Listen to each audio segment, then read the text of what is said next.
Assalamualaikum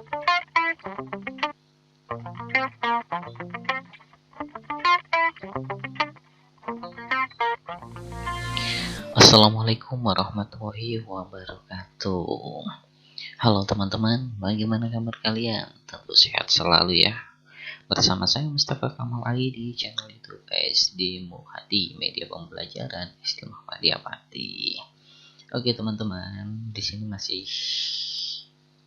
membahas materi kelas 6 ya. Oke, sebelum kita membahas materi kelas 6, mari kita awali dengan berdoa terlebih dahulu. Bismillahirrahmanirrahim. Raditu billahi robba wa bil islami dina wa bi Muhammadin nabiyya wa rasulah. Rabbi zidni ilma warzuqni fahma. Amin.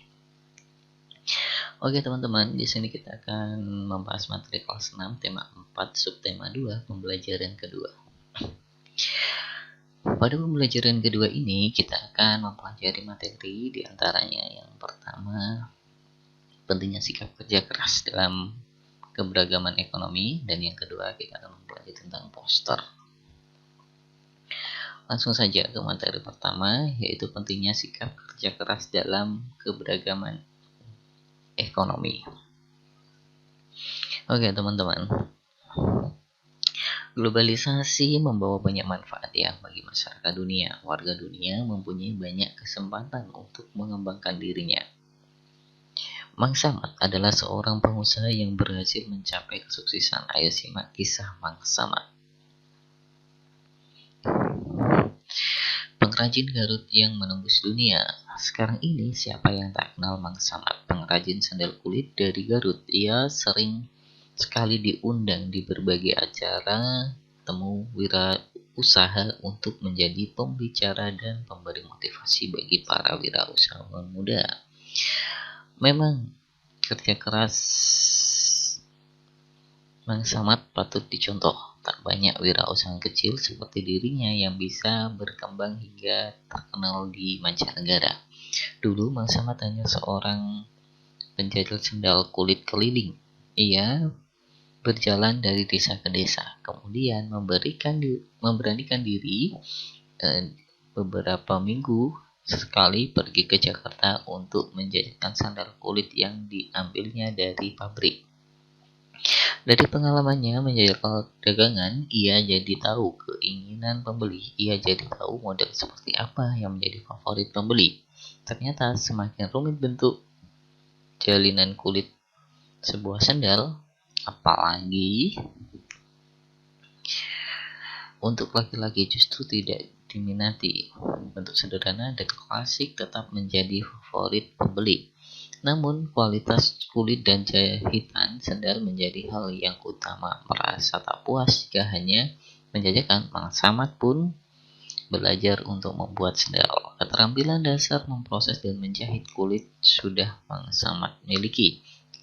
Karena desa tempatnya tinggal merupakan desa pengrajin sandal, Mang Samad hanya memperluas keterampilannya dengan belajar membuat pola sandal, belajar mengenal aneka bahan, lalu menambah pengetahuan minat pembeli dari pengalamannya berjualan.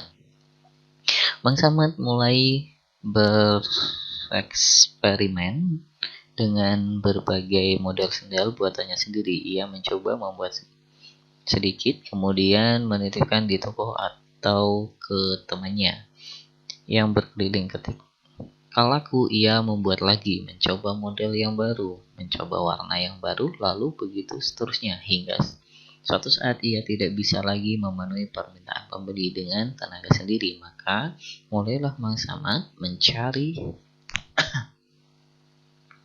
pegawai yang bisa membantunya. Dari 1-2 pegawai sekarang sudah lebih dari 10 pegawai yang bekerja membantunya.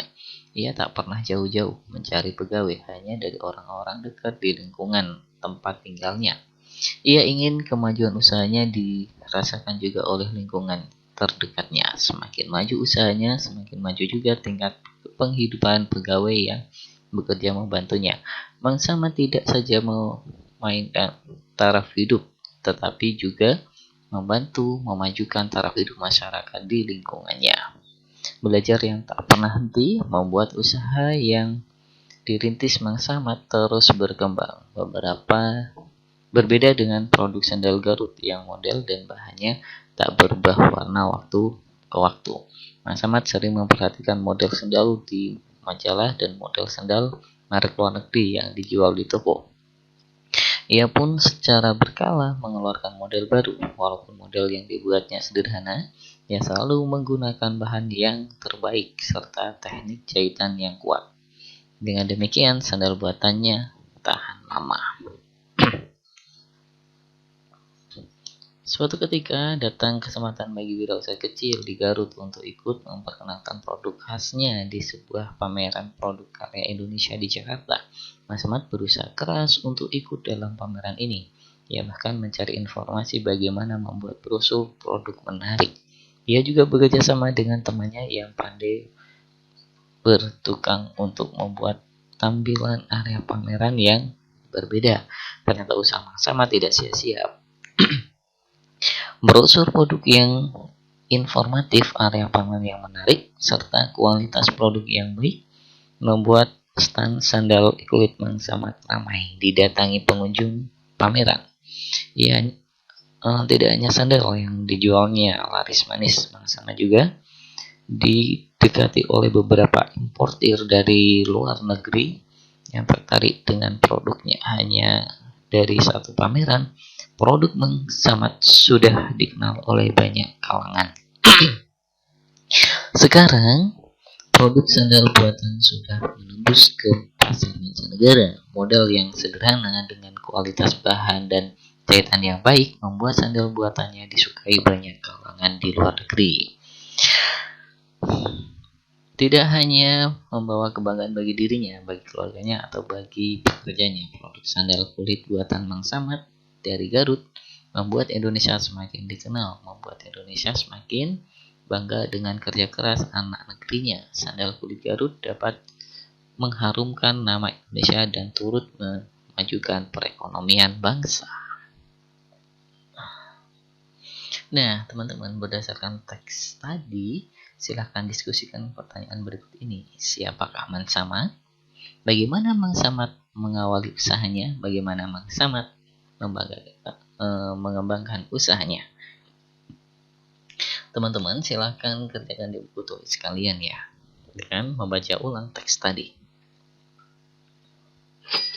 Nah, masyarakat Indonesia memiliki keragaman ekonomi ya, seperti yang telah kamu pelajari sebelumnya, bahwa keberagaman itu dipengaruhi oleh banyak faktor, salah satunya keterampilan, pendidikan, serta usaha keras.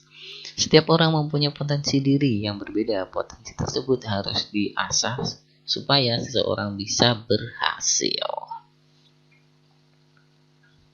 Nah, di era globalisasi seperti sekarang, setiap orang harus terus meningkatkan potensinya supaya ia terus bisa bersaing secara sehat. Sikap kamu menghadapi era globalisasi? Nah, silahkan kalian coba isi tabel berikut ini ya.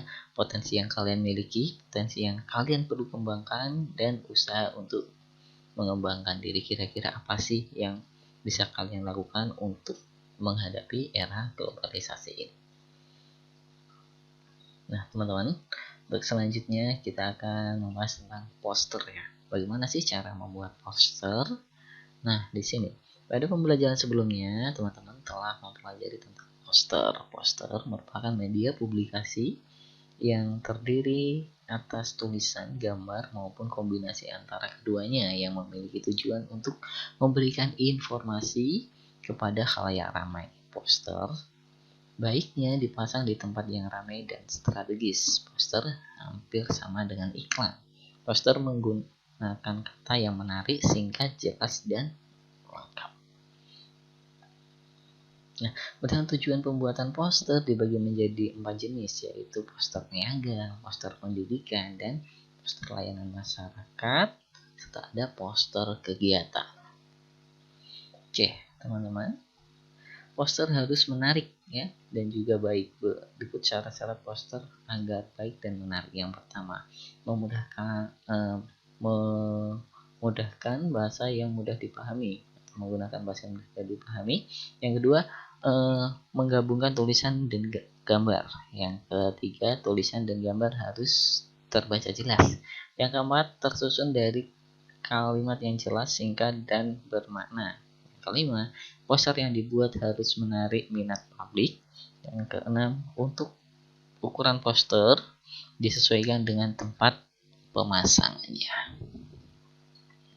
Nah, teman-teman, langkah-langkah buat poster yang pertama, menentukan topik dan tujuan yang ingin dicapai melalui poster. Yang kedua, merumuskan pesan atau amanat yang ingin disampaikan. Yang ketiga, merumuskan kalimat poster yang singkat, jelas, dan menarik. Yang keempat, menggunakan kalimat yang bersifat membujuk. Yang kelima, menggunakan gambar yang mendukung tema, warna, dan yang menarik.